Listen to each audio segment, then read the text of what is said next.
মানে এটা বস্তু দেখিছিলোঁ, মই নামকেইটা ক'লে বেয়া হ'ব, ইণ্ডিভিজুৱেলি নাম কোৱাটো বেয়া কথা। সোণাই বিধায়কজনটো আপোনালোকে সকলোৱে জানে, তেওঁৰ কথাটো কৰিমুদ্দিন বৰভূঞা, হয়নে নহয়?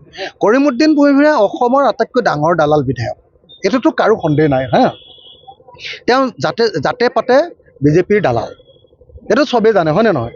তেওঁ নিজে মোক আহি ৰাজ্যসভাত বিজেপিক ভোট দিবৰ কাৰণে মোক আহি ক'বলৈ আহিছিলে, মোক নিজে কৈছিলে যে 5 কোটি টকা দিম, অখিল ভাই আপুনি বিজেপিক ভোট দিয়ক ৰাজ্যসভাত, এনেকৈ কৈছিলে। হা, এইটো আছিলে কৰিমুদ্দিন বৰভূঞা। কৰিমুদ্দিন বৰভূঞা জাতে পাতে দালাল বুলি যে কয়, জাতে পাতে দালাল, আপোনালোকে বাংলা ভাষাত কি কয়? হা হা, জাতে পাতে দালালটো কি বাংলা ভাষায় কি বলে? না না, এটা না, हाँ जाते पाते दालाल। हाँ, तो ये करीमुद्दीन बरभूঞা जाते पाते दालाल, ये दालाल तक हमें जी रकमे हो असमेर राजनीतिर पर खत्म करते হবে। হ্যাঁ, ये दालालটা करीमुद्दीन बरभূঞাকে বরাকের মানুষ বিসর্জন দিতে হবে, বরাক নদীতে বিসর্জন দিতে হবে। হ্যাঁ হ্যাঁ, ইউডিএফ এমএলএ করিমুদ্দিন বৰভূঞা, তেওঁ এজন দালাল, জাতে পাতে দালাল।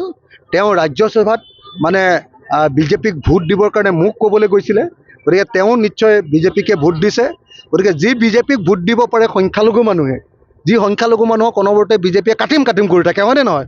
সেই সংখ্যালঘু মানুহে যদি বিজেপিক ভোট দিয়ে, তাৰ সমান ডাঙৰ দালাল আৰু পৃথিৱীত একো নাই, হয়নে নহয়? ই জাতিৰ বিট্ৰেয়াৰ। গতিকে কৰিমুদ্দিন বৰভূঞা একদম আমি ভাবোঁ কৰিমুদ্দিন বৰভূঞাৰ যি ৰাজনীতিটা আছে ন, এই ৰাজনীতিটোক বৰাক নদীতে বিসৰ্জন দিতে হবে।